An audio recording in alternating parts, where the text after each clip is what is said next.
প্রতিদিন ইফতারিতে আলুর চপ, বেগুনি, ডিম চপ বানানোর জন্য ভ্যাসন মিক্স একবার তৈরি করে সারা মাস জুড়ে আপনারা খেতে পারেন। প্রতিদিন এই ঝামেলা এড়াতে আজকে এই পদ্ধতিটা ফলো করলে আপনারাও কিন্তু প্রতিদিন ডিম চপ, আলুর চপ, বেগুনি বানাতে আর ঝামেলা করতে হবে না। আসসালামু আলাইকুম সুপ্রিয় দর্শক, কেমন আছেন সবাই? আশা করি সবাই অনেক ভালো আছেন এবং সুস্থ আছেন। রমজানে এমন কোনো লোক খুঁজে পাওয়া যাবে না যে সন্ধ্যায় ইফতারিতে ডিম চপ, আলুর চপ, পেঁয়াজু এবং বেগুনি তৈরি করে না। সেই কাজগুলো কিন্তু আমরা প্রতিদিনই করতে হয়। ঠিক সেই কাজটাকে একদিনে যদি আপনারা তৈরি করে রাখেন, একদম সারা মাস খেতে পারবেন, কোনো ঝামেলা হবে না একদিনই ঝামেলা করে রাখলে। তার জন্য আমার লাগবে ভ্যাসনটাকে আমি ভালোভাবে একটু চেলে নিলাম। আর ভ্যাসনটা কীভাবে ঘরে তৈরি করতে হয় সেটা কিন্তু আমার চ্যানেলে দেওয়া আছে, চ্যানেলে দেখে আসতে পারেন। এখন ভ্যাসনগুলোকে চেলে আমি এর ভেতর দিয়ে দিলাম 1 চা চামচ হলুদ গুঁড়ো, 1 চা চামচ মরিচ গুঁড়ো, 1 চা চামচ গোলমরিচ এবং এলাচ দারচিনি মিক্স করে 1 চা চামচ দিয়ে দিলাম। আর ধনিয়া গুঁড়ো দিয়ে দিলাম 1 চা চামচ, সাথে আমি জিরা গুঁড়ো দিয়ে দিলাম 1 চা চামচ। এখন আমি এগুলোকে ভালোভাবে মিক্স করে নেব।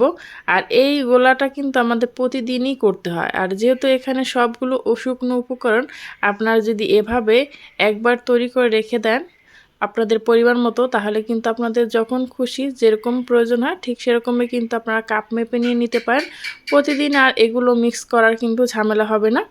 এখন এগুলোকে শুকনো একটা এয়ারটাইট বক্সে রেখে আপনারা কিন্তু সারা মাস খেতে পারবেন, কোনো ঝামেলা হবে না কোনো রকম। যখন খুশি যেরকম সময় হাতে কম সময় থাকলেও কিন্তু এর ভিতর থেকে আপনারা নিয়ে ঝটপট গুলিয়ে তারপর বেগুনি আলুর চপ কিন্তু তৈরি করে নিতে পারেন। আর যদি এটা মিক্স করা না থাকে তাহলে কিন্তু প্রতিদিন আপনার প্রত্যেকটা মশলা আর বয়ম আপনার খুলতে হবে এবং সবগুলোকে একটু একটু করে দিতে হবে। সেই একটু একটু করে যদি একদিনে করে রাখেন তাহলে কিন্তু আপনার সারা মাসের কাজ সহজ হয়ে যাবে। এই তো আমি একটি বয়মের ভিতরে রেখে দিলাম। এখন এটাকে আটকে আমি রেখে দেব রমজানের জন্য। আমার রেসিপিটা যদি আপনাদের কাছে ভালো লেগে থাকে তাহলে প্লিজ চ্যানেলটি সাবস্ক্রাইব করে পাশে থাকা বেল আইকনটা ক্লিক করে রাখবেন। যারা ফেসবুক পেজ থেকে দেখছেন চ্যানেল পেজটি ফলো দিয়ে আমার সাথেই থাকতে পারেন। এরকম নিত্য নতুন টিপস এবং যে কোনো কাজকে সহজ করে এই তো দেখতে পাচ্ছেন। এখন এভাবে করে চামচ দিয়ে কিন্তু আপনি নিয়ে নিতে পারেন। পরবর্তী ভিডিও নিয়ে আসা পর্যন্ত সবাই ভালো থাকবেন, সুস্থ থাকবেন। আল্লাহ হাফেজ।